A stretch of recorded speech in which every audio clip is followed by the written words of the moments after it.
My name is John Newton. I'm a journalist and filmmaker with an adventurous spirit and a love for the unknown. These are my travels to places of legend and lore, history, geography, culture, and more. As I journey, I'm leaving the well-traveled places behind because I believe that the real heart of adventure can't be found on the interstate. No, the true heart of adventure lies off the beaten path.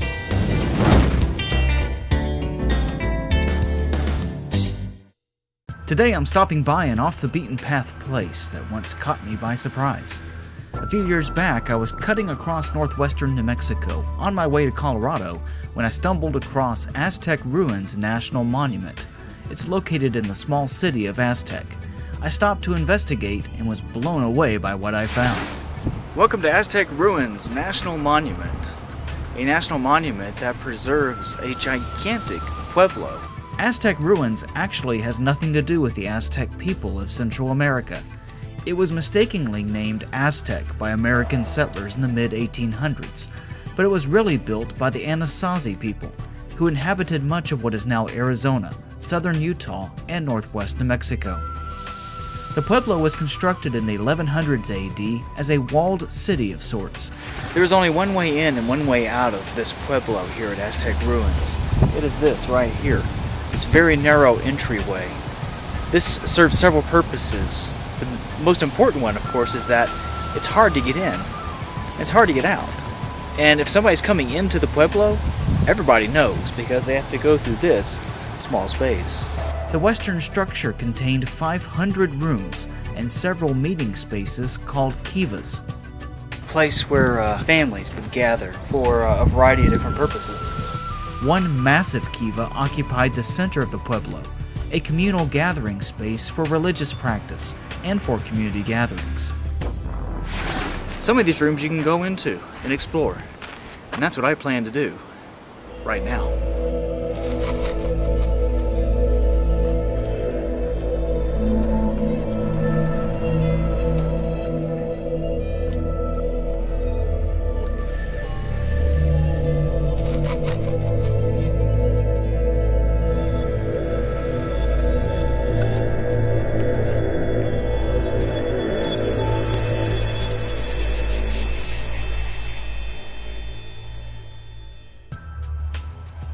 These are the ancient caverns of Aztec.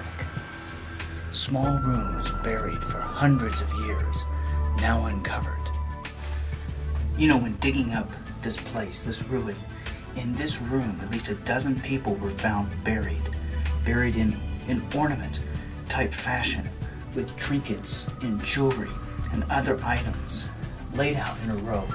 In other rooms, people were also found buried.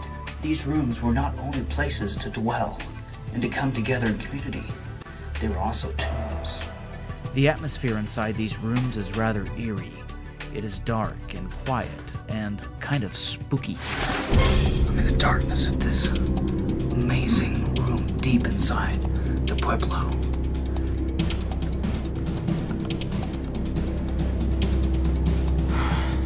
We're far from home.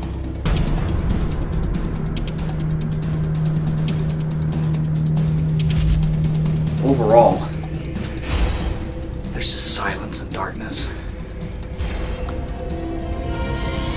And towards the end, I can see the light.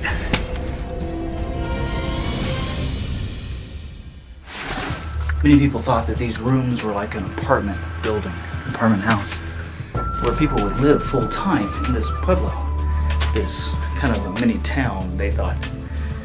But researchers now think that this was more like a hotel or motel. It's a community center where people would come from the outlying farms and villages where they lived during the week, during the days, and so forth. They come here a couple times a year for community, for administrative purposes, and for religious purposes as well. So not so much an apartment, more of a hotel. Archaeologists have spent the last century gradually uncovering parts of the pueblo that had been covered by 600 years of desert sand and brush. Scientists can date the various parts of the pueblo according to the stonework techniques that were used. Even today, visitors will probably find active archaeological digs happening at the pueblo. Some of these excavations have revealed hidden rooms and buried pottery. You know, these ruins are remarkably well preserved for being over 700 years old. Archaeologists have tried to piece together some of the various parts that have been in disarray and ruin. But the problem is that there's several different architectural styles from the many different generations who added on to this whole big, large structure. And so they've tried to duplicate the different parts with the different styles of the different generations of builders. And so they're doing a good job of preservation right now. You know, back in the day, most of these walls, if not all of them, would have been covered in plaster. So there would have been no exposed stone and no exposed rock at all. Ooh, it's a bright and sunny day, I tell you. If you're planning to visit Aztec Ruins National Monument, it's important to remember that Aztec is in the high desert of New Mexico, and temperatures here can exceed 110 degrees in the summer. So be sure to bring sunglasses, wear sunscreen, and bring something to drink. The park has an excellent visitor center, air-conditioned, with historical exhibits and a movie, and guidebooks are available at the center to help you understand what you're seeing. The city of Aztec has restaurants, stores, a quaint downtown, and a fascinating outdoor historical museum.